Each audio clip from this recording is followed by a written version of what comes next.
Уважаемые коллеги, друзья, я рад приветствовать участников и гостей заседания Совета по культуре. Мы с вами вновь встречаемся в праздничный день, праздничный для вас, для работников культуры. Поэтому прежде всего поздравляю вас и всех российских музыкантов, живописцев, писателей, артистов, сотрудников музеев и библиотек, театров и клубов и вообще всех профильных образовательных организаций. Повестка заседания нашего Совета отражает практически все многообразие культурной сферы. В том числе нам предстоит рассмотреть вопросы, связанные с кинопроизводством и кинопрокатом. В последние годы немало сделано для того, чтобы обеспечить интенсивное развитие национальной киноиндустрии, повысить ее конкурентоспособность. Вместе с тем необходимо обеспечить знакомство прежде всего нашей молодежи с более ранними, лучшими образцами отечественного кино и с его давней, славной историей. В целом следует более глубоко и системно рассказывать детям, подросткам, молодежи вообще о вкладе российского искусства, наших великих мастеров разных эпох в мировую культуру. Это очень важный элемент воспитания. При этом, уверен, подрастающие поколения должны не только знать искусство, но и, что называется, иметь возможность его практиковать с ранних лет, обучаться живописи, танцу, музыке. У нас в стране выстроена блестящая многоуровневая система такого образования, и она нуждается в постоянной поддержке. На прошлом заседании мы говорили о задачах инфраструктурного развития сферы культуры. В этой связи обращаю внимание на необходимость усиления работы по этому направлению в регионах Российской Федерации. Прошу активнее обеспечивать модернизацию и строительство новых учреждений культуры, их оснащение.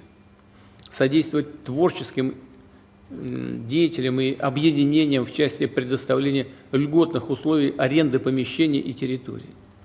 Прежде всего, такую помощь следует оказывать тем, кто занимается с молодыми людьми, с молодежью. Очень важно поддерживать тех, кто пишет книги, пьесы, киносценарии, стихи для детей, молодежи, не забывая, как говорил уже известный детский классик, «Сегодня дети, а завтра народ». Вообще, в год единства народов России необходимо обратить больше внимания на литературу и книжную отрасль, особенно в регионах, на авторов и переводчиков, пишущих на национальных языках, но включенных в общее российское единое литературное пространство. Давайте перейдем к нашей работе, к повестке. Слово Владимиру Ростиславовичу Мединскому. Пожалуйста, Владимир Ростиславович. Спасибо, уважаемый Владимир Владимирович, уважаемые коллеги. За год, прошедший с прошлого заседания Совета, большая часть пунктов перечня поручений выполнена. Перечислю основные. Обновлена премия президента за произведения для детей и юношества. С этого года ее можно вручать также организациям, а не только отдельным деятелям культуры, и за яркие проекты. При этом право выдвигаться искатели на премии президента теперь имеют исключительно лауреаты Госпремии СССР и Российской Федерации, а также члены данного Совета. Это привело к серьезному росту качества заявок и номинаций. Далее. Дисциплины художественного профиля, рисунок и живопись по вашему поручению возвращены в архитектурно-образовательные стандарты. Буквально вчера, это радостная новость для всех писателей, авторов, подписан законопроект о льготной аренде площадей в учреждениях культуры для размещения там книжных магазинов. Я скажу откровенно, что в Минкультуре мы долго занимались этим законопроектом и не смогли ведомственную инерцию преодолеть. А сейчас, вот, в рамках вашего поручения, быстро этот законопроект был проработан, согласован и принят. Рассчитано и доведено до регионов количество объектов культуры, которые обязательно должны возвести строительные компании наряду с объектами социалки при комплексном развитии территории. Раньше этого не было. Теперь строители могут эти показатели превышать, а меньше нельзя. Местные жители гарантированно должны иметь объекты культуры рядом с местом жительства. Определены пилотные регионы, где будут применяться льготные ставки кредитования для тех, кто реализует инвестпроекты по строительству и реконструкции старых объектов культуры. В список пилотных регионов вошли Краснодар, Красноярск, Москва, Новосибирск, Ростов-на-Дону и Тюмень. Начата работа по учету и сохранению памятников истории и культуры в приграничных и на новых исторических территориях. Она ведется всеми ведомствами. Вопрос о восстановлении пострадавших объектов тоже решается, и уже в Курской, Белгородской, Брянской областях совместными усилиями региональных правительств, ВАПИКа, разработан реестр пострадавших объектов культурного наследия и план их восстановления, начиная с 1928 года.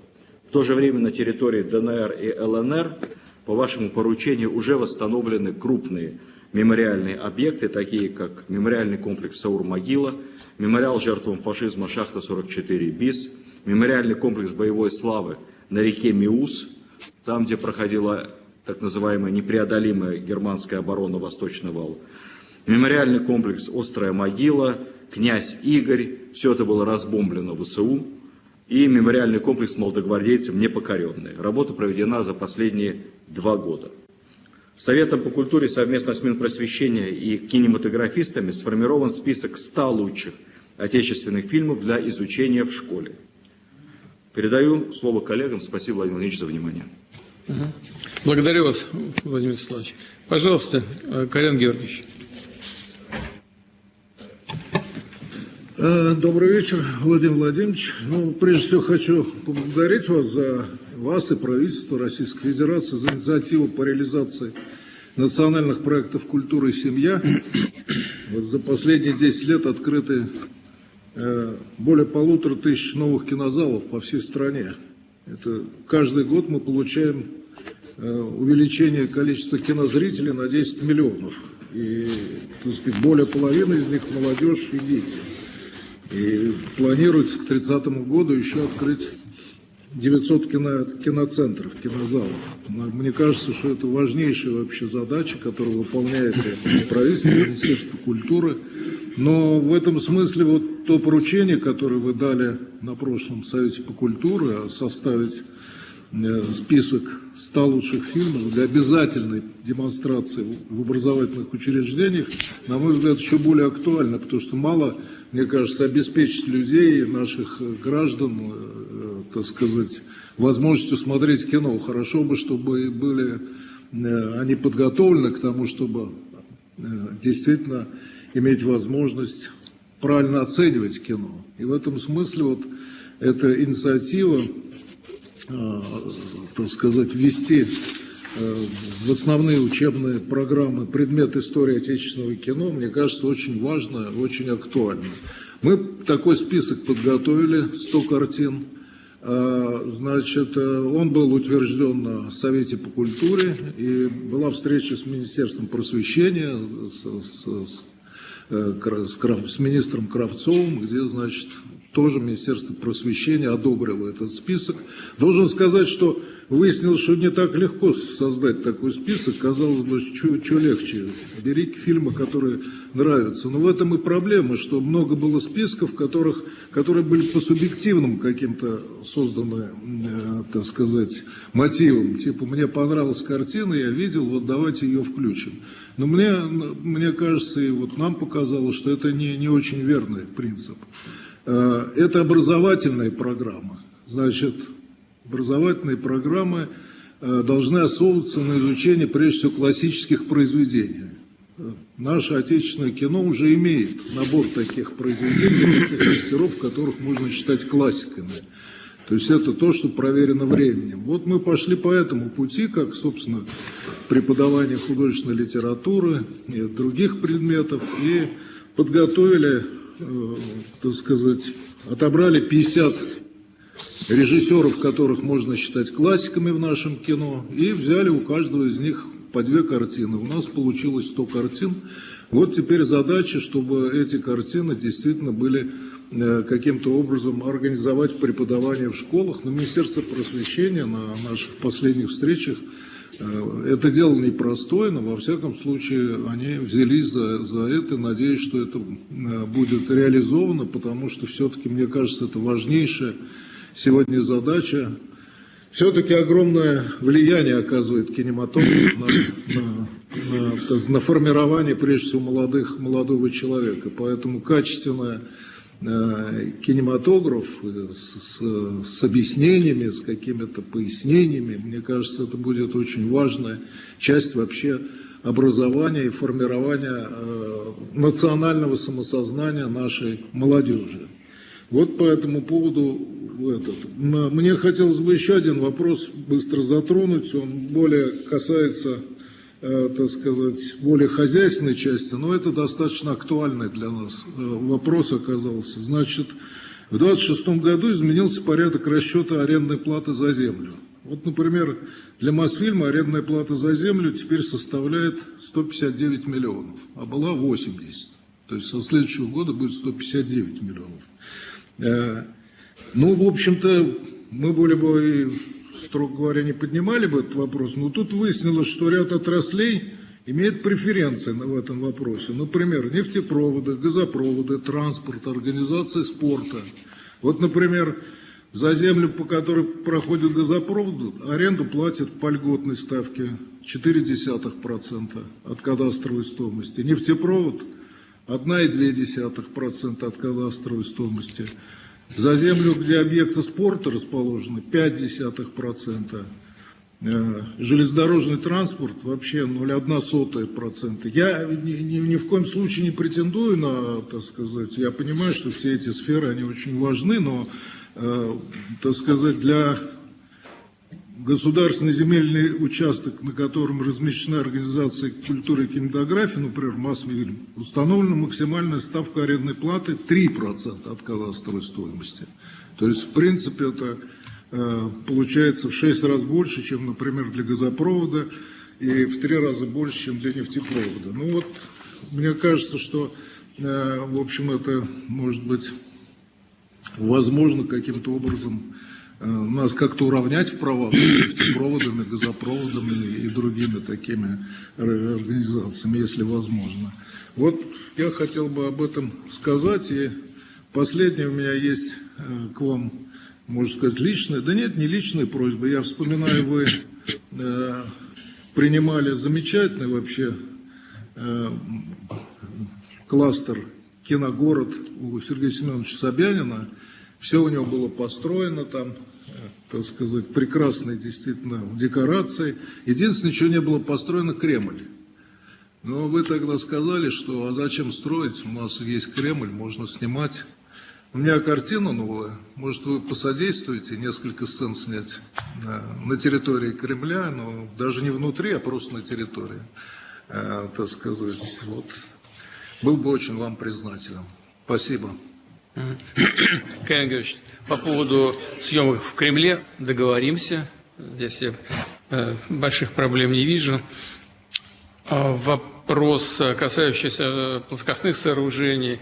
Ну, я сейчас не буду вдаваться в детали. Логика в этом есть. Я понимаю, что эта логика в данном случае мало интересна для вас. Важны параметры, значит, платы за аренду земли. Но мы посмотрим, поработаем с Минфином на этот счет. Хорошо? Спасибо большое. Владимир Львович, пожалуйста. Да, и я, кстати говоря, я понимаю и знаю, что не так было просто составить этот список, но это естественно. Я ничего другого не ожидал. Ну, хорошо, что все-таки он имеется теперь. Так что вам большое спасибо за эту работу.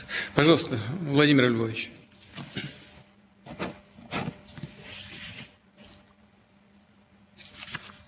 Машков. Никита Сергеевич или Владимир? Да, Машков Владимир Львович. Да? Хорошо.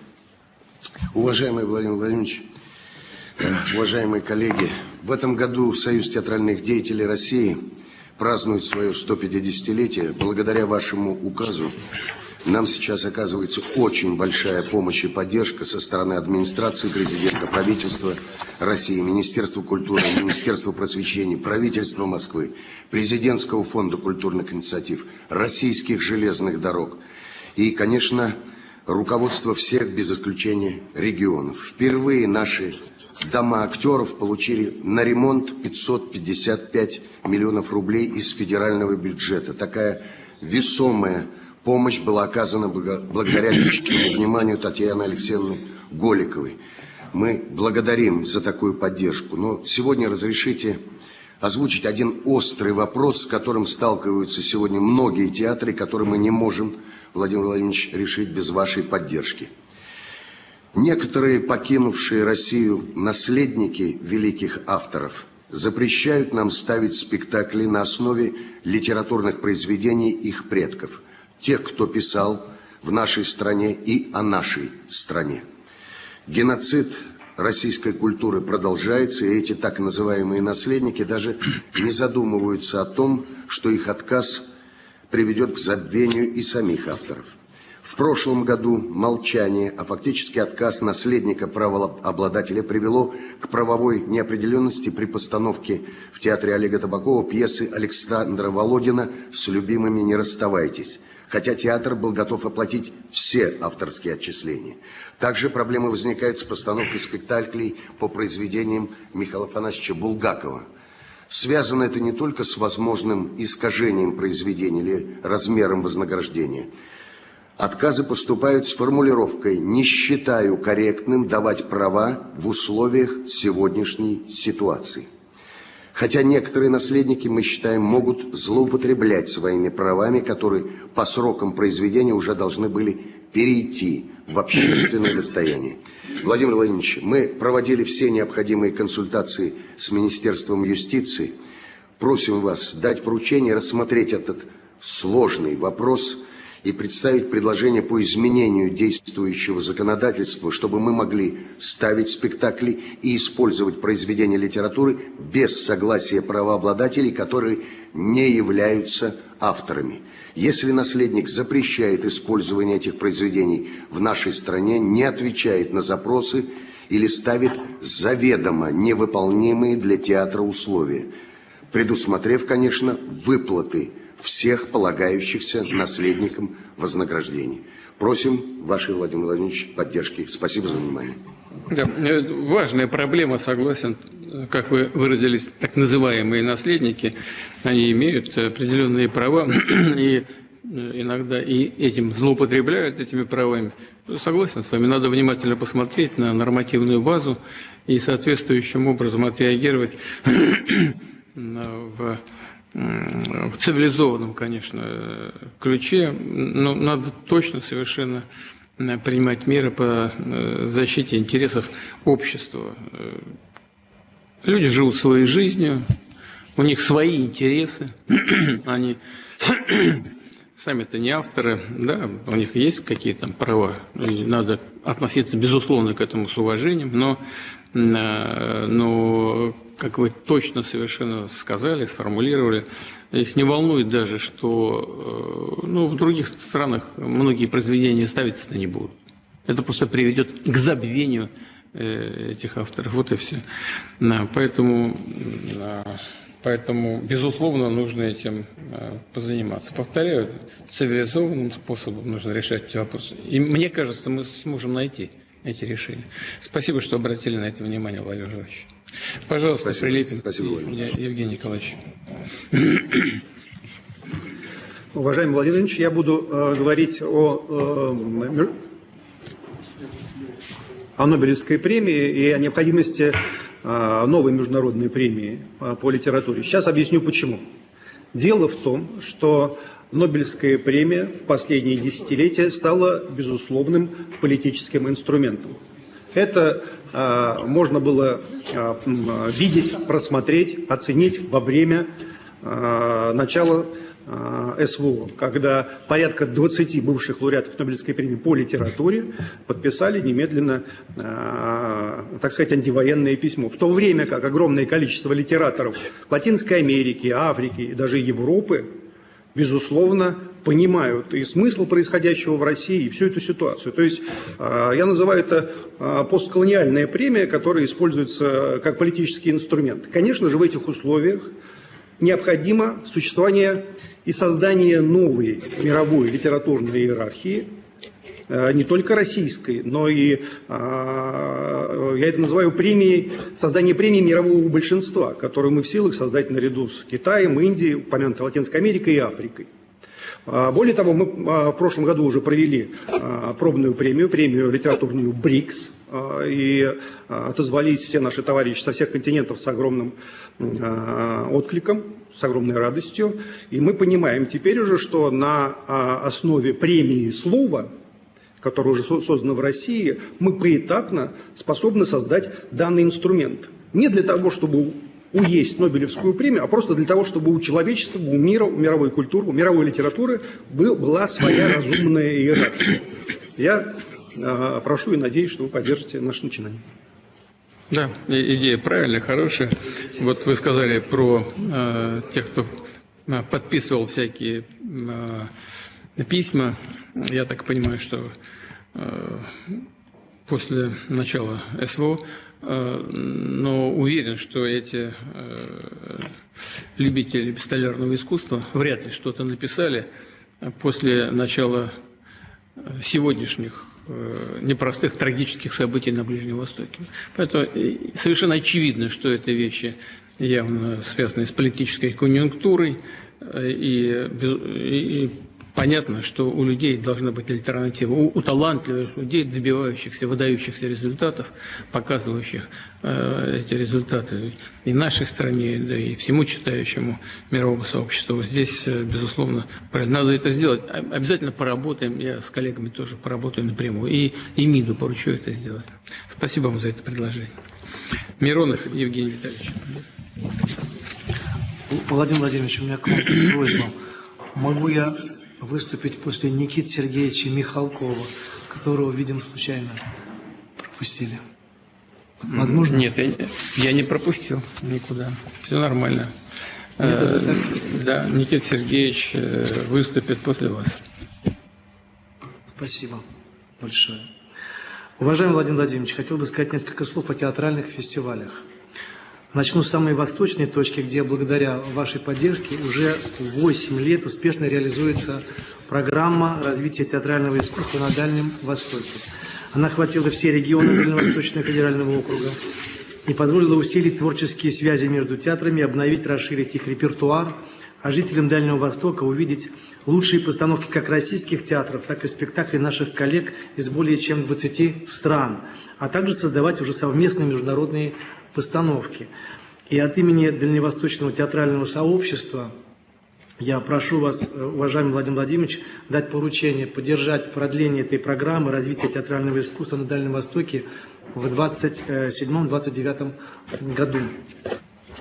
Вторая тема, которой я хотел бы коснуться, это перспектива развития театрального дела в Северо-Кавказском и Южном федеральном округах.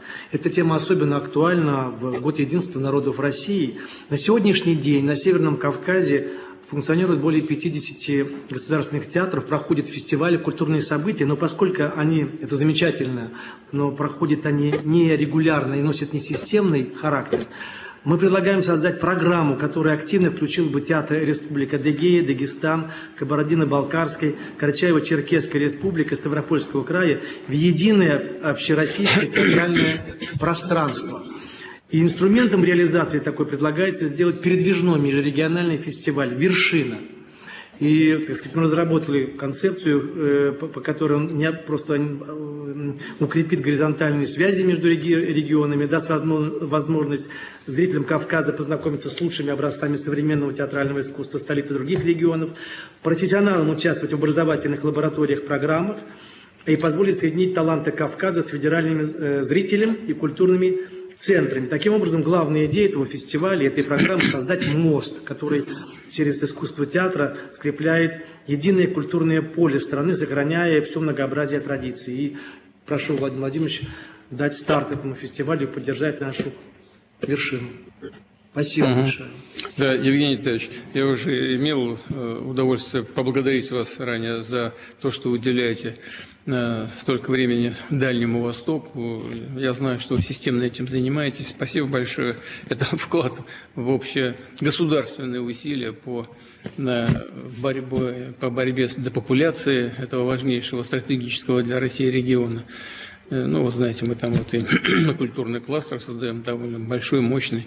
Я очень надеюсь, что это будет менять атмосферу в обществе на Дальнем Востоке и создать условия для того, чтобы люди оставались, выбирали местом своего жительства постоянного Дальний Восток и для себя, и для своих детей. Чрезвычайно важная вещь. И, конечно, развитие театрального дела там чрезвычайно важное направление нашей совместной работы. То же самое касается и Северного Кавказа. Не буду вдаваться в детали, мы все понимаем, насколько это сложный, но очень важный для нашей страны регион.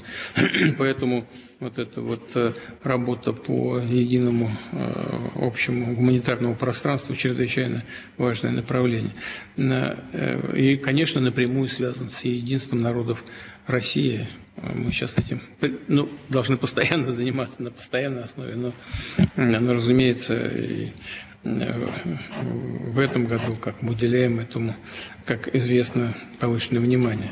Я бы попросил Татьяну Алексеевну Голикову, и министра культуры тоже обратить на это внимание. Татьяна Алексеевна, я понимаю, что все это связано с бюджетным финансированием, но надо поискать.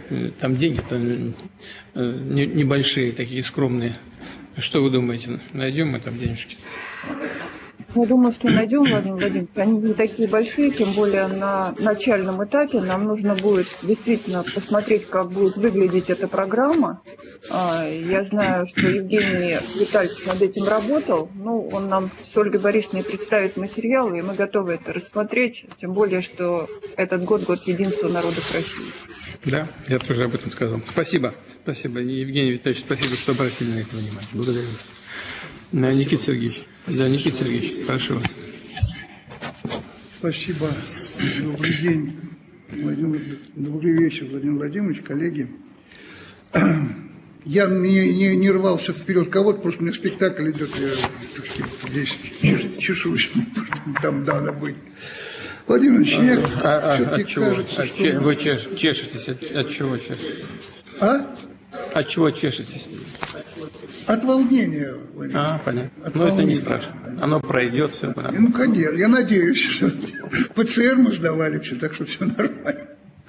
Владимир Владимирович, я надеюсь, что мы, так сказать, все-таки не общество взаимного восхищения, и я рискую, так сказать, оказаться чужим на этом празднике жизни. Но для чего собираться, если нам не говорить так сказать, о том, что действительно жизненно важно для отрасли. Я в данном случае говорю про кинематограф.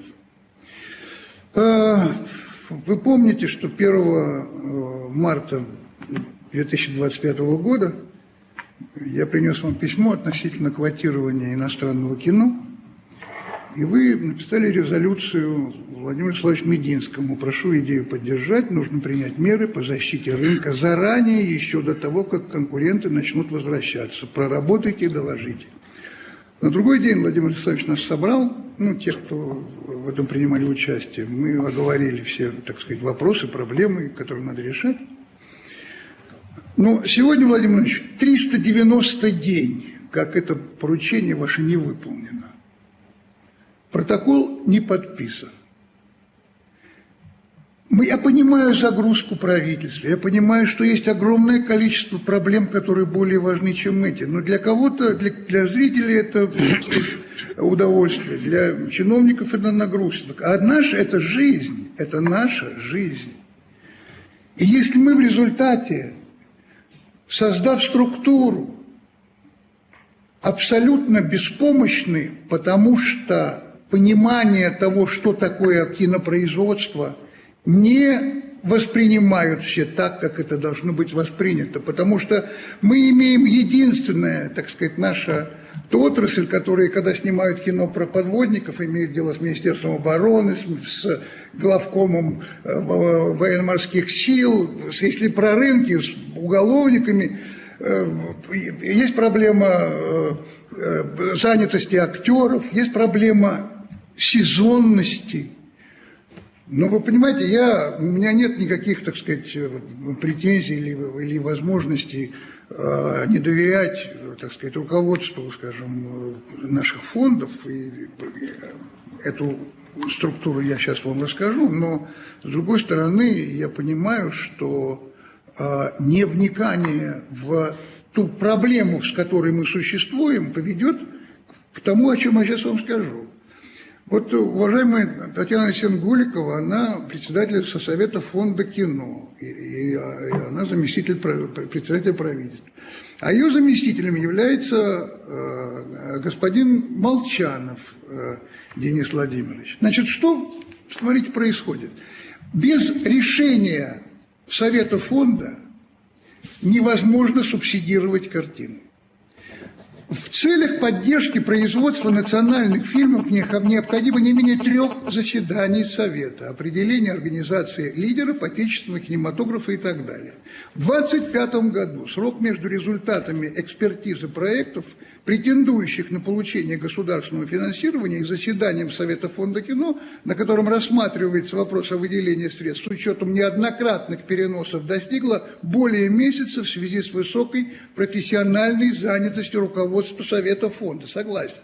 С учетом данных задержек, доведение средств государственной поддержки кинокомпаниям было обеспечено только в августе и сентябре. То есть позднее доведение средств эквивалентно потере производственного года на 90% съемочного процесса, потому что он приходится как раз на лето. Если в феврале мы должны собраться для того, чтобы выяснить, какой картине дать деньги, а потом это переносится на апрель, то уже в мае я снимать не смогу. Я потерял год. Я потерял и время начала съемок, и время сдачи картин. Значит, надзорным органом является управление фонда кино, является попечительский совет. Председатель тоже уважаемая Татьяна Алексеевна. К его компетенции относится в том числе контроль за принятием решений Советом фонда кино, утверждение годового отчета о деятельности и годовой финансовой отчетности организаций. В соответствии с уставом заседания попечительского совета должны проводиться не реже 1 раза в 6 месяцев. За последние 4 года попечительский совет собирался 2 раза. Вы понимаете, какая вещь? Мы другая структура. Мы не можем входить плечом к плечу к медицине, к просвещению, к ископаемым. Это отдельная структура, которая требует абсолютно отдельного внутреннего понимания того, как делается кино. И если есть более важные вещи, которые действительно для государства более важные вещи, тогда, может быть, все-таки есть смысл, чтобы самим кинематографом занимались люди, которые знают эту структуру, которые понимают, к чему ведет переносы 4-5 раз этого совещания для того, чтобы выдать деньги на картину. Так не должно быть. Так не должно быть. И, Владимир Владимирович, я понимаю, что огромные деньги государство дает кинематографу. Действительно реальная помощь кино.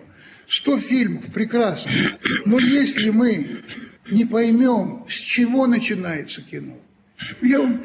Вот вы знаете, что такое исходящий реквизит? Вот это исходящий реквизит — это то, на что нельзя взять чека. Ну, это наличные деньги.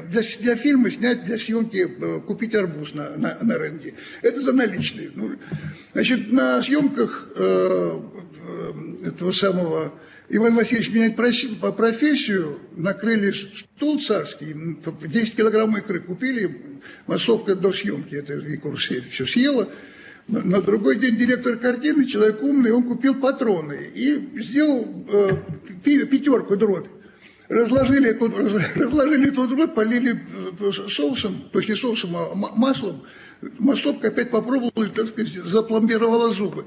Это, так сказать, история смешная, но ее надо знать структуру того, как рождается кино.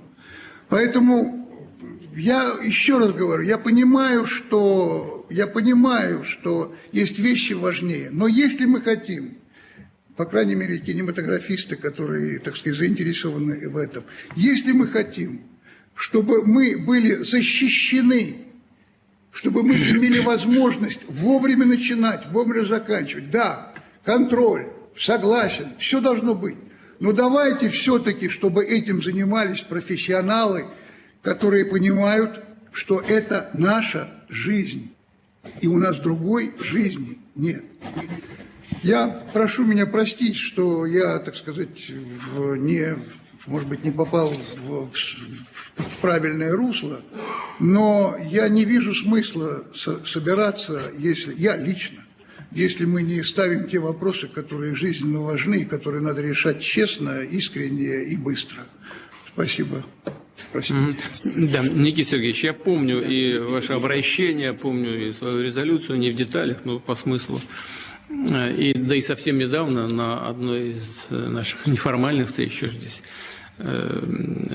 секрет нет никого, мы с вами иногда встречаемся, вот вы тоже поднимали этот же вопрос, и это все я помню хорошо. Ну вот, слава богу, Владимир Ростиславович Мединский здесь. Я хочу спросить, Владимир Ростиславович, здесь какая проблема? Она чисто административно-техническая или какая-то сущностная? Владимир Владимирович, мы в январе собрали большое согласительное совещание, я вам докладывал, в администрации, с приглашением правительства, у представителей которого был, естественно, свой взгляд на вещи администрации и отрасли. Никита Сергеевич присутствовал. Подготовили проект протокола этого совещания, где нашли компромиссы по всем пунктам. Насколько я знаю, этот проект протокола или вчера был подписан, или позавчера, то есть он уже утвержден. Вот в соответствии с этим протоколом все вопросы, которые по квотированию непосредственно Никита Сергеевич ставит, будут переданы Министерству культуры и даны будут соответствующие поручения на разработку законопроектов. Проблема была сложная, но компромисс найден. Я лично подписанного протокола не видел, но он всеми согласован. Что так это долго? По первому пункту. По второму там, нет комментариев. Что там такого сложного-то? Татьяна Алексеевна, у вас есть что-то по этому поводу сказать? Я в этом совещании не участвовала, Владимир Владимирович. Я не знаю, о каком протоколе идет речь. Ну по сути-то, вот, как вы относитесь к этой проблеме? Она вам известна вообще, проблема эта? Они до конца мне известны, извините, пожалуйста. Да, а у нас Ольга Борисовна на связи здесь? Да, Ольга Борисовна. Да, Владимир Владимирович. Да, в чем проблема? Действительно, достаточно технически я присутствовала на совещании, и мы говорили, сложная технически, действительно, сама процедура. Мы обсуждали, как с юридической точки зрения систему квотирования организовать в нашей стране, как это сделать с точки зрения легитимной, с точки зрения и правообладателей, и прокатчиков, и кинотеатральных сетей. Действительно, мы потратили на это время и работали вместе и с Союзом кинематографистов, и с администрацией. Сейчас получим протокол и будем отрабатывать, и я уверена, что справимся. Долго. Вот Никита Сергеевич прав. Вот смотрите, мы с вами хорошо знаем, как жестко квотируют иностранные фильмы, скажем, во Франции. Но там все решили давно и выстроили. А чего? У нас-то в чем проблема? Ну, исходя из действующего законодательства, мы также пытались принять разные возможности того, как это существует в разных странах, потому что в Китае есть свой опыт, во Франции есть свой опыт, и логика разная на самом деле, и с точки зрения того, какого рода аудиовизуальная продукция поступает в некоторых странах, логика исключительно экономическая, в других странах исключительно идеологическая. Ну вот в данной ситуации действительно нам необходимо было проработать именно кто и на каких этапах будет отбирать картины, получать прокатные удостоверения и участвовать в прокате в Российской Федерации. Мне кажется, важна и идеологическая составляющая, и чисто финансовая, коммерческая, все важно. Но вот, знаете, вот вспомнили про Китай, там жестко так выстроено все. Ну, кстати, во Франции тоже жестко выстроено. И не очень понятно в Китае, там эта жесткость обусловлена и продиктована идеологическими соображениями или коммерческими. То есть непонятно. Сваливать все на идеологию в Китае тоже, мне кажется, не объективно, несправедливо. Ну, вот я со своим другом, реально у нас очень добрые личные отношения, с председателем Си Цзиньпинем разговаривал, он говорит, ну, значит, у нас вот правила такие, чтобы, он мне говорит, чтобы так легче было, давайте вместе будем фильмы делать. И совместное производство кинопродукции не связано ни с какими ограничениями при выходе на рынок китайский. Понимаете, там вот все серьезно, и председатель КНР, у него очень большие полномочия. Не сказал, ну ладно, завтра мы поменяем что-то. Нет, там все строго регламентировано. Ну а мы-то чего рот развиваем? И, значит, и идеологически пропускаем какие-то вещи совершенно тупые, нам не нужные, да? Ну, и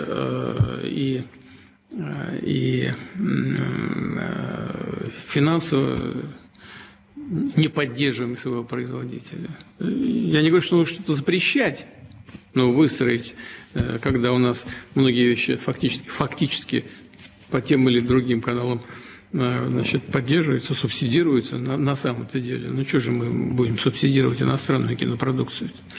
Я вас прошу, вот тот компромиссный документ, о котором сказал Владимир Ростиславович, все-таки его реализовать в жизни как можно быстрее. Принято. Да, хорошо. Никита Сергеевич, посмотрим, как получится. И я вас прошу тоже внимательно наблюдать за этим. И при необходимости вы меня проинформируете. Такая возможность есть у вас. Здесь проблем не будет. Спасибо большое. Спасибо. Так, Владимир Владимирович, вы меня отпустите, у меня спектакль идет. Конечно, Никита Сергеевич, ну, конечно. Владимир Владимирович, Разумеется. кстати, я всех коллег приглашаю. Именно благодаря вам, Владимир Владимирович, сегодня на сцене новую жизнь обрел Миша Ефремов. Я очень приглашаю вас посмотреть наш спектакль с ним и с моей дочкой Анной. И всех вас приглашаю. Спасибо большое. Кстати говоря, спекулянты продают билеты по 200 тысяч. Была идея скупить их раньше и заработать, но не вышло. Это сделали люди, которые в этом ушли. Я приглашаю бесплатно. Значит, не все так у нас плохо в театральном и кинематографическом цехе. Все нормально. Но будем совершенствовать свою работу, в том числе и по той проблеме, на которую вы обратили внимание. Разумеется, Никита Сергеевич. Да. Спасибо большое. Простите, вам спасибо. Все. Все нормально. Спасибо большое. Так, уважаемые коллеги, у кого есть какие-то соображения, предложения? Прошу вас. У нас без свободной дискуссии. Владимирович? Да, пожалуйста. Владимир Владимирович, Да, Союз мультфильм. Здравствуйте. Да, здрасте. Хотела, во-первых, сказать вам большое спасибо за продолжающуюся системную поддержку анимации, развитие анимационной отрасли, наша мультипликация благодаря вашим решениям, таким как налоговые льготы, которые есть у отрасли, и мы очень надеемся их сохранить, потому что они нам очень нужны. Благодаря им отрасль развивается.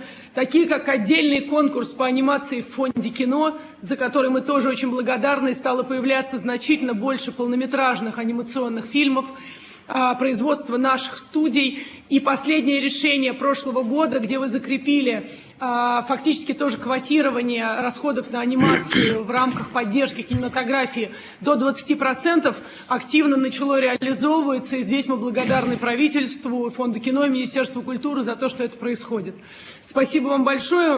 Мультфильмы нам очень нужны, конечно, российские. Мы очень бы хотели, чтобы, может быть, в Минкульте появился еще один конкурс на полнометражную анимацию, потому что у нас есть идея экранизации классики через анимацию. В этом году Союз мультфильм делает свой первый проект такой. Это «Чайка» Чехова, которая будет экранизирована в анимационной технологии. Мы переносим немножко события в современность, используем современный стиль анимации и хотим для тех подростков, которые могут пропустить «Чайку» и не прочитать ее, хотя она есть во внеклассной программе, чтобы они эту и другие произведения могли посмотреть, в том числе в анимации. И если бы такой отдельный конкурс появился в Минкульте на экранизацию классики в анимации, нам бы, конечно, и нам, и нашим детям это очень бы помогло. И последнее, в этом году Союз мультфильма 90 лет. Владимир Владимирович, мы очень бы хотели пригласить вас в этом году на киностудию и показать, что нам удалось сделать, как у нас развиваются технологии, как работают люди, и как у нас в том числе работают дети, которые приходят на студию делать мультфильмы. Приезжайте к нам, пожалуйста, Владимир Владимирович. Спасибо большое. Владимир Вячеславович, Может быть, пожалуйста, вокруг праздника детей, вокруг 1 июня где-нибудь или в преддверии этого праздника, мне кажется, было бы очень здорово, если бы вы студию посетили и с 90-летием поздравили. У нас работает больше 800 человек. Спасибо большое за приглашение. Владимир Ростиславович, посмотрите, пожалуйста, потом вместе с вами по графику. Хорошо? Хорошо. Спасибо. По поводу нового конкурса, ну, я не знаю, как в Минкульте выстроена эта работа, может, там уже слишком много конкурсов, или можно это организовать, пожалуйста, Ольга Борисовна. Вы знаете, у нас есть такое направление. Конечно, главное очень правильно просчитать все, что касается финансовых затрат, потому что полный метр и классика – это всегда дополнительные расходы. И исходя из текущего бюджета, надо будет вместе, я думаю, что мы посидим с нашими коллегами по анимационному цеху, подумаем, как правильно посмотреть на те конкурсы, которые существуют. Это направление уже есть, и есть поручения, и мы с радостью принимаем все заявки на проекты по классическим произведениям, а по полному метру есть в Фонде кино замечательный конкурс. То есть инструменты на данный момент поддержки, они существуют и в Министерстве культуры, и в Фонде кино. Поэтому самое главное, чтобы были хорошие проекты, а способы их поддержки мы точно найдем все вместе. Ну, пообщайтесь дополнительно с коллегами, ладно, посмотрите. Непременно. Спасибо. Спасибо. Спасибо за приглашение. Спасибо. Вам удачи. Я помню о наших встречах, как мы обсуждали все это, всю вашу будущую работу, и с удовлетворением отмечаю, что у вас все получается. Вам спасибо большое за вашу работу. Спасибо, Пожалуйста. Владимир Владимирович, с вашей помощью и вашей поддержкой. Спасибо вам. Спасибо. Благодарю вас. Пожалуйста, коллеги, кто еще? Да, пожалуйста. Прошу. Новосибирск. Глубоко Прошу. уважаемый Владимир Владимирович, Прошу. лет 10 назад Министерство культуры России провело колоссальную работу и совместно с правительством при поддержке правоохранительных органов вернуло государству незаконно приватизированное здание ЦДХ на Крымском валу. Это был один из первых случаев правовой национализации похищенного в 90-е годы у сферы культуры. Большую часть получила Государственная Третьяковская галерея. В 2017 году по вашему поручению Союз художников России там же было передано в безвозмездное пользование на 49 лет большое выставочное пространство. За эти годы Союз художников провел множество выставок, масштабные всероссийские проекты, посвященные 80-летию и 75-летию Победы, выставки, посвященные специальной военной информации, молодежные, региональные. И, конечно, в них участвовали и художники из новых российских регионов. Большое спасибо вам лично за это. Но остается нерешенный вопрос, касающийся творческих мастерских и тысяч художников. Ведь большинство художников не может арендовать помещения по коммерческим ценам и входить в конкуренцию с бизнесом. Исторически еще с советских времен и даже дореволюционных времен художникам предоставлялись мастерские для творческой работы. В ряде регионов мы ощущаем поддержку властей. В частности, в Москве мастерские предоставляются в безвозмездное пользование, а в Санкт-Петербурге на правах льготной аренды. Это неоценимая помощь художникам со стороны государства. Но во многих регионах, к сожалению, такие меры поддержки не существуют. Уважаемый Владимир Владимирович, огромная просьба от художников России дать поручение регионам сделать так, как в Москве или Санкт-Петербурге. Помогите, пожалуйста, решить этот вопрос. Это крайне важно для мастеров, живущих не только в столице и крупных городах нашей страны, но это важно и тем, кто живет в глубинке, в провинции, в национальных республиках, что было бы особенно значимо сегодня, в год единства народов России. Благодарю вас за чуткость и внимание к нашей работе. Спасибо. Андрей Николаевич, я знаю, что и в советское время вопросы творческих мастерских решались не так просто, да? Там, крупным мастерам, конечно, государство делало все для того, чтобы они могли творить, работать. В региональном масштабе, конечно, всегда были проблемы. Я это хорошо знаю. По тому времени, когда жил в Петербурге и общался с людьми творческих профессий. Но это действительно, как правило, региональные вопросы. И я вам обещаю, что мы, поручение это по-другому должно звучать, это их собственность, как правило, поэтому мы можем дать только рекомендации, но рекомендации настойчивые.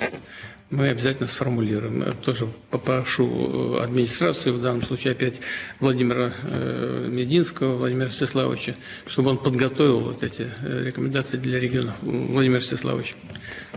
Хорошо? Спасибо огромное, Владимир Владимирович.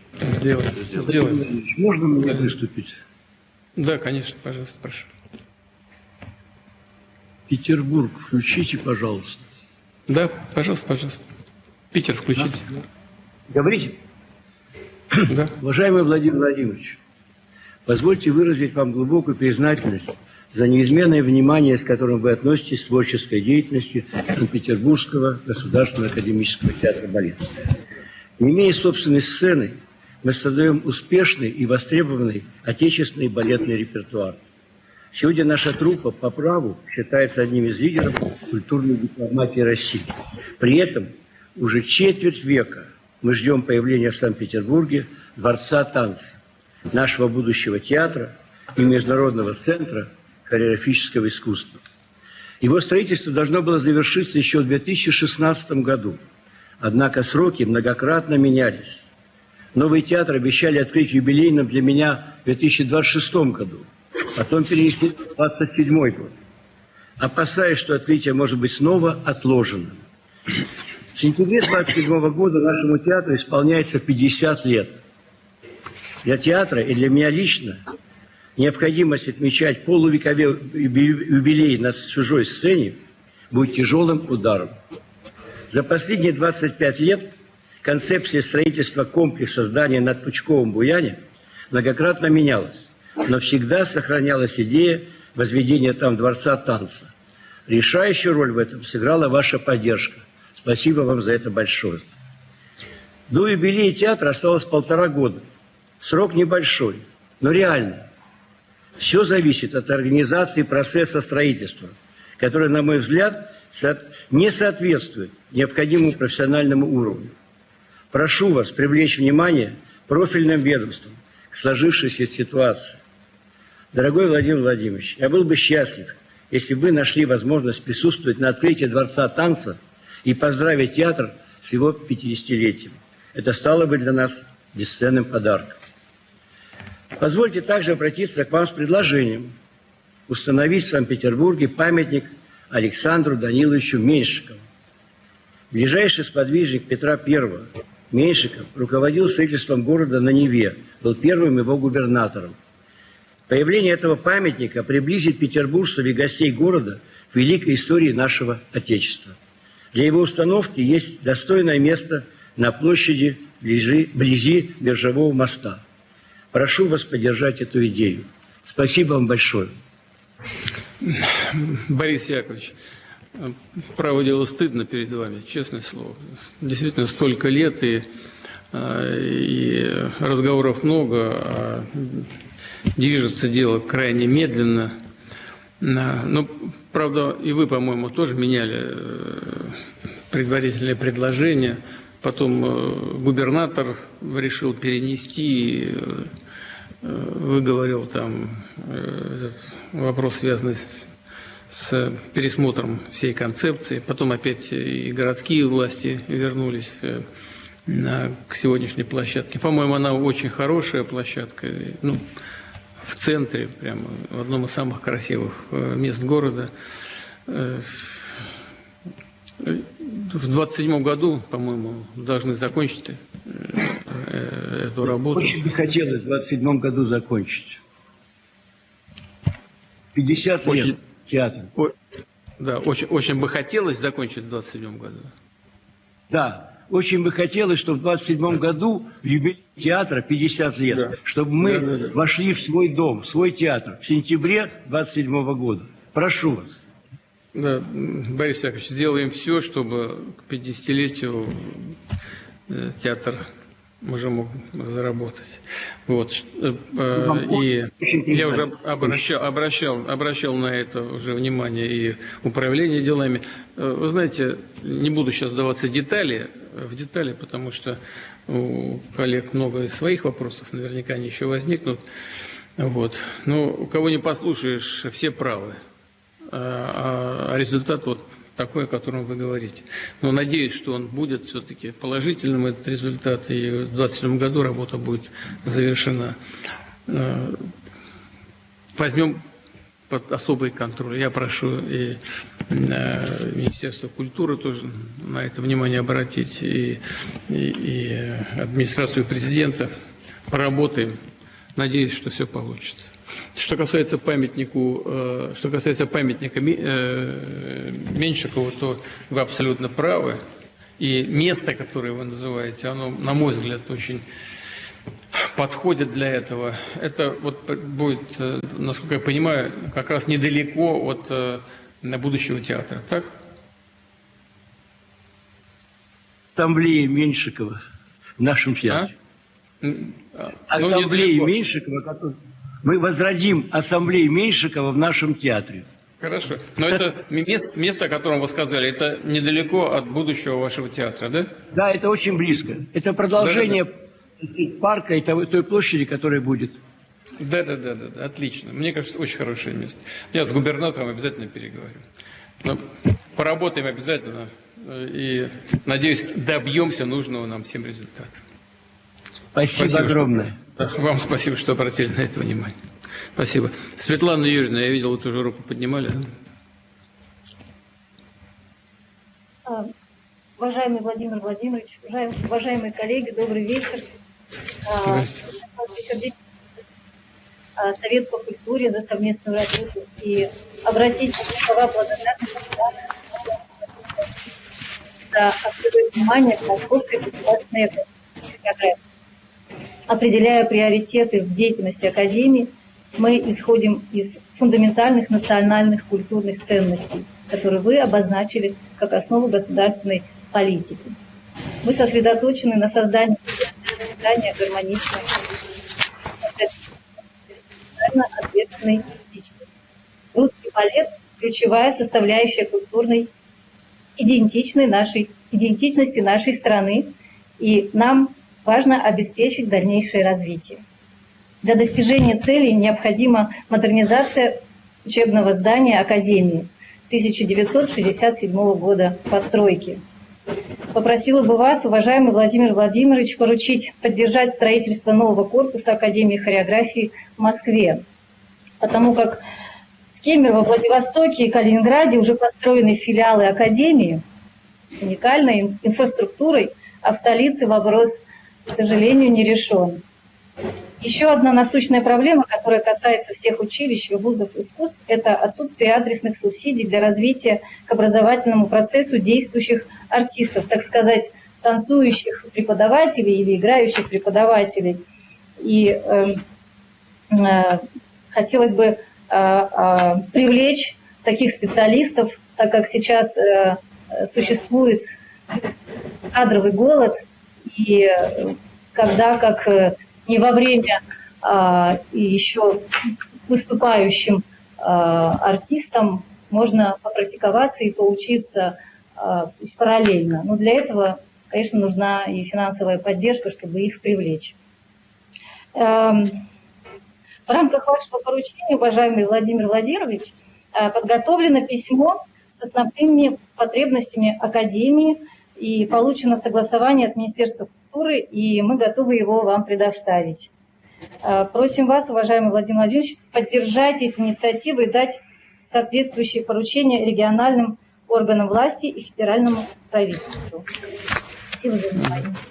Да, Светлана Юрьевна, там модернизация нужна или это фактически новое строительство? В каком состоянии там все находится? С 1967 года, к сожалению, оборудование, и у нас есть прекрасный учебный театр, и световое оборудование, и все, что там находится, включая, в общем-то, и технические возможности академии, они не модернизировались совсем. Ничего не менялось, все, в общем-то, застыло в том году и уже очень сильно износилось. И, конечно же, не хватает помещений, как административных, так и хороших репетиционных залов в академии. И если бы там есть возможность у нас на нашем участке построить дополнительный корпус для образовательных программ и для обучения. Ольга Борисовна, там на что нужны основные средства? Там на модернизацию либо на строительство нового корпуса?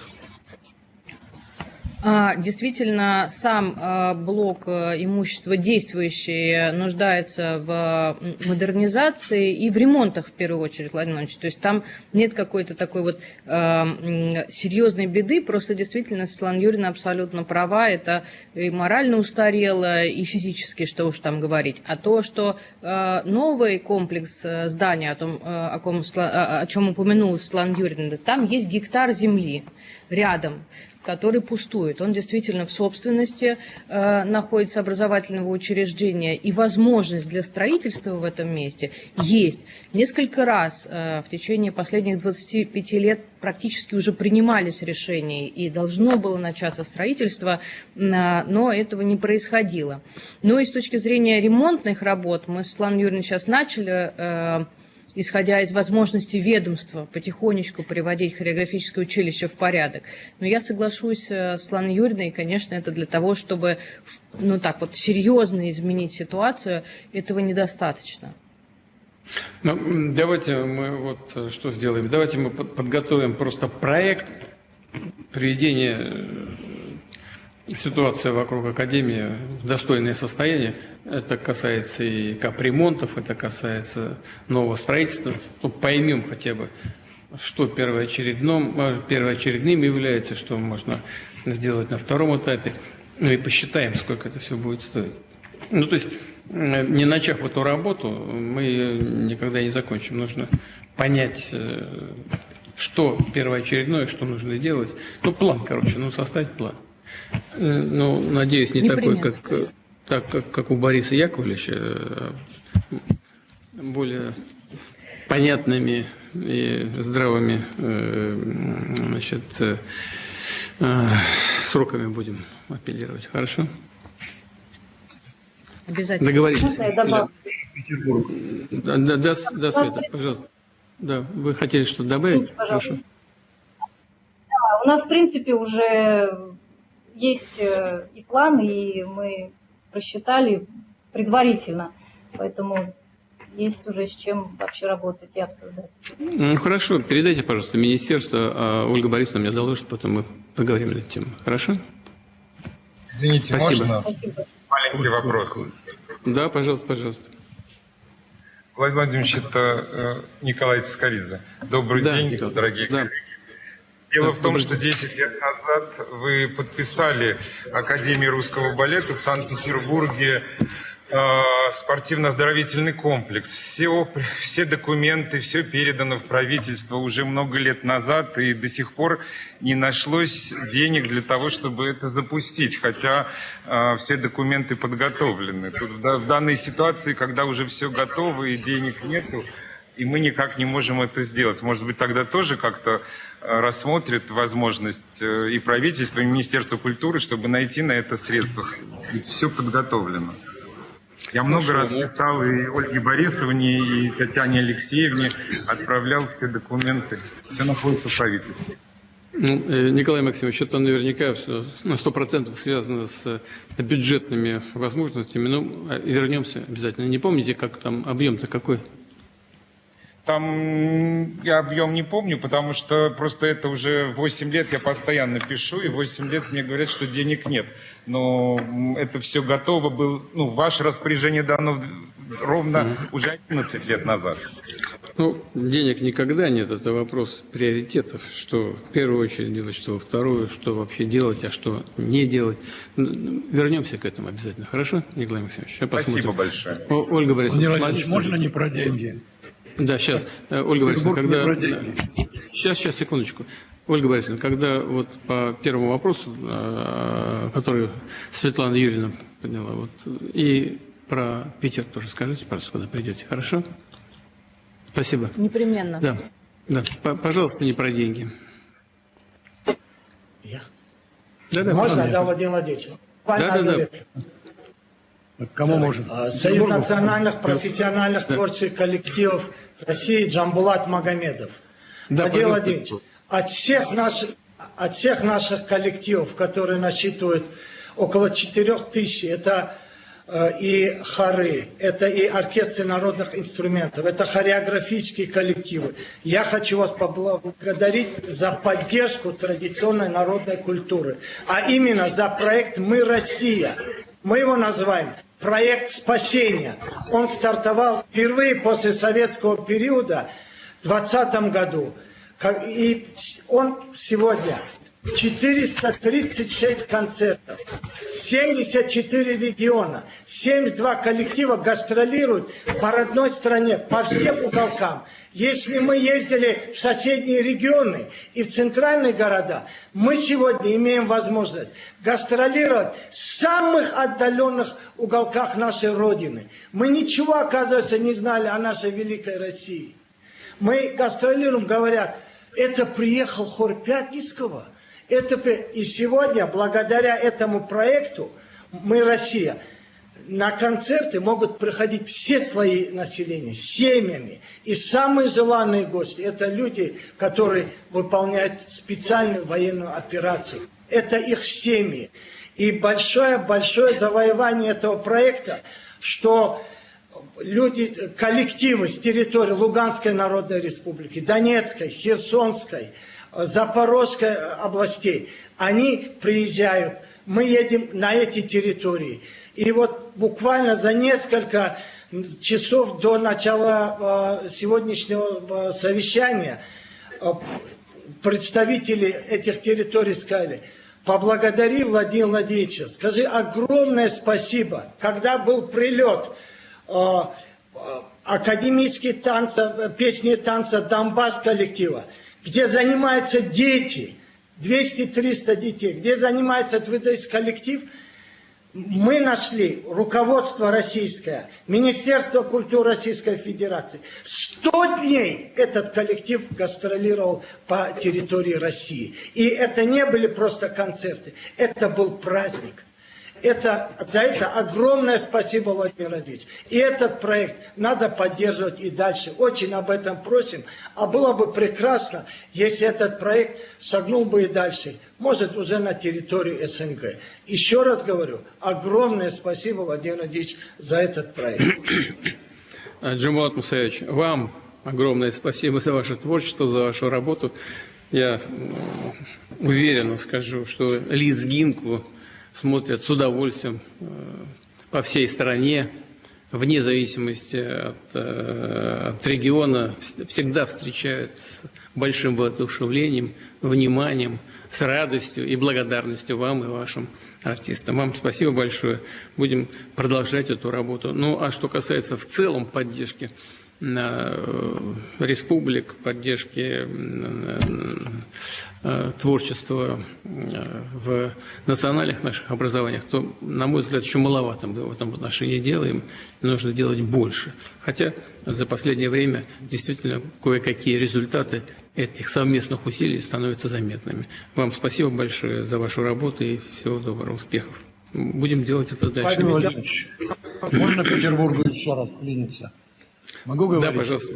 Да, пожалуйста. Спасибо. Пожалуйста. Во-первых, мы поддерживаем насчет памятника Меньшикову. Эрмитаж уже 50 лет культивирует культ Меньшикова, и он заслужил, безусловно, памятника. Но главное, вам огромное спасибо не только за поддержку культуры, но и за защиту культуры и ее работников по всему миру.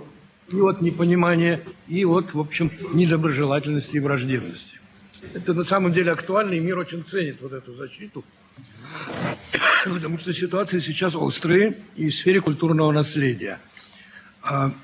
Надо нам определить некие границы политического использования темы культурного наследия. Часто дискуссии, как вы знаете, превращаются в силовые задержания, судебные разбирательства. Ну, последний, не первый пример, это арест больше нашего российского археолога, который десятилетиями профессионально копал в Мирмекии, и сейчас судья, который вообще-то уволен за предвзятость, решает, правильно ли он вел раскопки как профессионал. Это такой террор, который чреват многим по всему миру. Во всем мире понравится вот так вот решать вопросы, связанные с культурным наследием. Но с этим надо бороться, но и надо предъявлять новые альтернативы. Я думаю, что у нас есть одна такая альтернатива, одна из многих.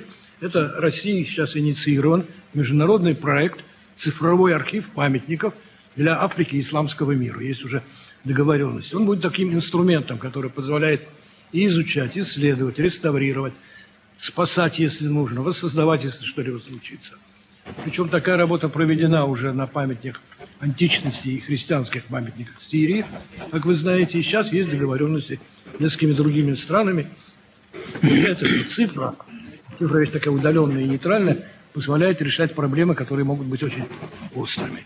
И мы предлагаем поставить некоторые такие острые проблемы на Международном форуме суверенных культур, который пройдет в сентябре, поднять вопрос снова о Декларации прав культуры Дмитрия Сергеевича Лихачева, о новых этических подходах к вопросам реставрации, реституции и о приоритете защиты памятников над их политическим использованием. Это очень тонкий и очень важный вопрос. И с вашей поддержкой, за которую мы очень благодарны, мы сумеем делом защитить и права культуры, и права работников культуры, которые сейчас, в общем, очень связаны с очень острыми ситуациями по всему миру. Здесь Россия может и является очень хорошим примером. И спасибо вам большое. И с праздником, нашим праздником культуры. С праздником вас тоже. Интересное предложение, это цифровой проект для Африки и исламского мира. Очень востребован. И мы, безусловно, его поддержим. Я имею в виду, говорю о своих коллегах из правительства, из администрации, поддержим обязательно. Очень верно. Тем более с позиции Эрмитажа, если это делать при поддержке Эрмитажа, с участием Эрмитажа, это может получиться очень хороший и востребованный, повторяю еще раз, проект. Вот что касается ученого, который занимался раскопками в Крыму, он занимался, по-моему, в советское время и тогда, когда Крым находился в составе Украины уже. Во все времена. Да, во все времена. И в последнее время занимался. Ничего не менял, все у него было по договоренности всегда с властями. Но вот то, что сейчас с ним происходит, просто лишний раз подчеркивает то, с кем мы имеем дело. Ведь киевские власти до сих пор удерживают некоторых гражданских лиц, которых насильственно утащили из Курской области, пытаются менять их на военных. Они же не комбатанты. Так? Им все равно. Они используют любые методы. То же самое касается и ученого-археолога, которого вы упомянули. Но мы с вами разговаривали на этот счет. Я знаю, что вы очень переживаете за этого человека. Мы еще к этому вернемся. А что касается проекта, обязательно поддержим. Спасибо, я только что высказался по этому поводу. И буду вам признателен, если вы направите в наш адрес соответствующие предложения, оформленные в качестве проекта этого человека. Спасибо большое. Так, пожалуйста, коллеги. Что-то еще? Да, пожалуйста. Можно? Да, можно, конечно. Спасибо большое. Мы любим. Пожалуйста. Спасибо большое. Хочется прежде всего доложить вам о нашей текущей деятельности. Благодарю вас лично за помощь, за поддержку, внимание к российскому цирковому искусству. На сегодняшний день Большой Московский цирк, Российская государственная цирковая компания на постоянной основе работают в наших исторических регионах. С 2022 года мы представили на Донбассе, а именно в Луганске, Донецке, Мариуполе, Шахтерске уже более 800 представлений, которые посетили более 1 миллиона человек. Особенно радует, что уже в этом году Донецкий и Луганский цирк станут частью Росгосцирка. Это значит, что будут приведены в полный порядок. В свое время в Луганский цирк было прямое попадание. Цирки на сегодняшний день испытывают определенные трудности, но мы их поддерживаем. Впервые за полвека, благодаря национальному проекту «Семья», будут капитально отремонтированы 9 из 36 существующих цирков. Кроме того, в этом году планируется открытие цирков в Воронеже и Твери, а до 2028 года будет завершена реконструкция цирков в Екатеринбурге, Иркутске и Уфе. Я знаю, что Хабиров с вами разговаривал, это болезненный такой вопрос для Башкортостана, и они на месте тоже готовы полностью содействовать этой работе. Отдельно отмечу, что до 2030 года планируется отремонтировать 12 общежитий для компании «Росгосцирк», это для артистов и сотрудников. Благодаря правительству Российской Федерации, Министерству культуры в 2025 году состоялись масштабные гастроли в городе Сухум, Республика Абхазия. А благодаря правительству Москвы в ближайшее время пройдет уже 10-й Всемирный фестиваль циркового искусства, в котором в этом году примут участие артисты из 15 стран мира. Уважаемый Владимир Владимирович, рад сообщить, что благодаря вашей поддержке и нашей совместной работе компания «Росгосцирк» впервые за постсоветский период работает уже без убытков. И в завершение хотелось бы сказать, что на сегодняшний день мы не планируем никакого дополнительного финансирования. Мы просим вас предоставить возможность нашей молодежи использовать Пушкинскую карту. Я в прошлый раз поднимал этот вопрос, и вы дали поручение проработать, но вот на сегодняшний момент вопрос так и остается открытым. Я знаю, что мы находим понимание в Министерстве культуры. Ольга Борисовна в этом вопросе поддерживает нас. Какие-то разговоры идут, почему мы не входим в Пушкинскую карту, якобы цирк это не совсем искусство, и мы не совсем работаем с молодежью, но это говорят те люди, которые последний раз в цирке были никогда. Вот на сегодняшний момент на манеже Большого Московского цирка с успехом идет сказка о золотой рыбке в постановке моего брата Аскольда Запашного, и уже посетила почти 500 000 зрителей. И, конечно, я сейчас говорю не про Москву, я говорю про наши регионы, и вопрос вхождения цирка в Пушкинскую карту очень сильно поможет деятельности, прежде всего, компании «Росгосцирк». Спасибо вам большое.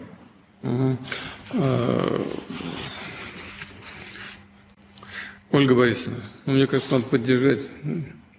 Там, конечно, не только вот тигры Эдгарда Вальтеровича бегают и пугают зрителя, восхищают зрителя мужеством и смелостью укротителей. Но там много содержательных вещей, воспитательного характера. Малыши ходят туда с удовольствием, и коллеги наши там программы соответствующим образом составляют. Да? Ольга Борисовна, как?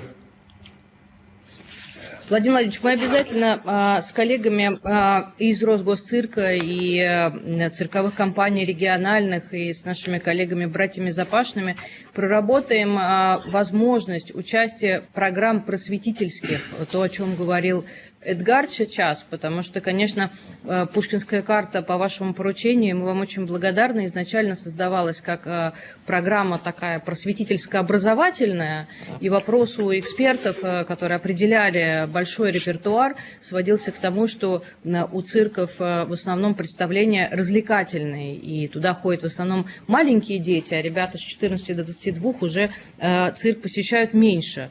Но я обязательно возьму это на личный контроль, фестиваль, мы встретимся, найдем тот список программ, который носит просветительский характер, вот как сейчас прозвучало и по сказкам Пушкина, или другим представлениям, связанным с историей нашей страны, и обязательно проработаем возможность участия подобного рода представлений в Пушкинской карте. Ну, Эдгард Вальтерович и его коллеги будут иметь в виду то, что вы сказали, и то, что касается воспитательной составляющей представлений цирковых. Но работа с малышами, она не менее важна, чем работа со взрослыми, с подростками, ну, в общем, с нашими гражданами в целом. Вот у малышей закладываются первые представления о том, что такое Родина, что такое любовь к природе, к животным. Вот это очень важные, тонкие вещи воспитательного характера. Вы сказали упомянули про экспертов. А вы вообще поддерживаете то, что предложил и о чем попросил Эдгард Вальтерович? Если речь идет о спектаклях, которые действительно создаются на аренах цирка и по классике, и по тем или иным историческим событиям, мне кажется, что подобного рода представления можно проработать, и если они есть, и их достаточное количество представлено, этот репертуар, мне кажется, можно включить в Пушкинскую карту. Просто очень важно, мне кажется, просто рассмотреть те программы, которые есть сейчас в наших цирковых организациях. Посмотрите, пожалуйста, вы уклонились от прямого ответа на мой вопрос. Ну, ладно, я не буду вас мучить, но... Если прямой ответ нужен, мне кажется, что целиком, Владимир Владимирович, если нужен прямой ответ, то если взять цирковое представление как развлекательное шоу, под программу и идею, которая была заложена в Пушкинскую карту, она не подходит, но если действительно пользоваться логикой, которая сейчас прозвучала, о том, что есть действительно цирковые представления, которые основаны на наших классических произведениях, то мне кажется, что она может участвовать. Подумайте еще, прямой потому ответ? что... Хорошо. Да, но вот вы, по-моему, все-таки не услышали то, что я сказал. Мне кажется, что просто общение с животными, общение с артистами цирка, даже если на первый взгляд это все носит развлекательный характер, имеет значение для воспитания даже очень маленьких детей, имеет значение для воспитания.